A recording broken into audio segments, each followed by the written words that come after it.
I refused to get pregnant at age 12, so my grandmother tied me down.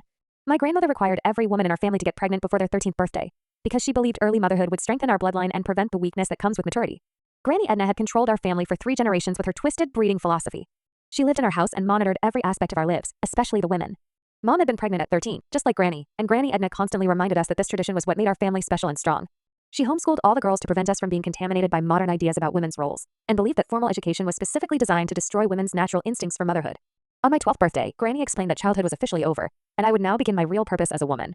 She had already selected 3 boys and expected me to choose one immediately so we could begin trying for a baby. She said, waiting until adulthood is the poison that makes women think they're too good to fulfill their biological destiny.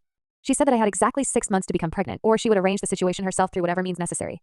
I was horrified and refused to participate in any part of her insane plan, which made Granny Edna absolutely furious.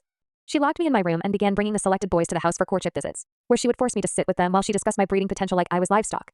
I would sit there silent and glaring while she explained to these teenage boys that I was ripe for pregnancy, and that whoever got me pregnant first would receive a substantial cash reward from our family. The boys seemed just as uncomfortable as I was, but their parents had clearly pressured them to participate in this sick arrangement. Granny Edna monitored my every movement and started timing my trips to the bathroom to track my menstrual cycle.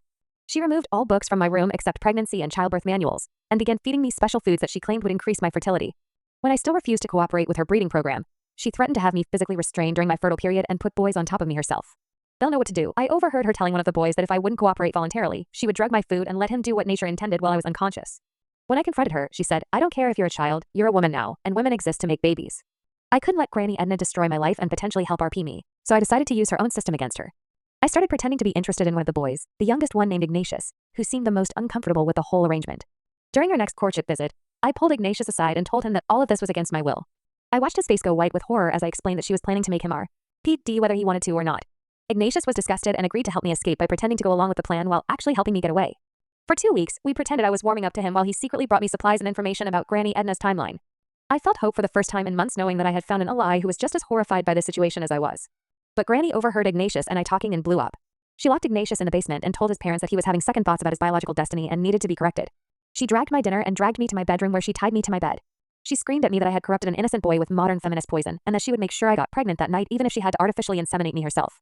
She had a cup and a syringe and was prepared to assault both Ignatius and me to force a pregnancy through whatever means necessary. She said, your little boyfriend is going to fulfill your destiny whether either of you likes it or not. But Ignatius managed to escape from the basement and came bursting into my room.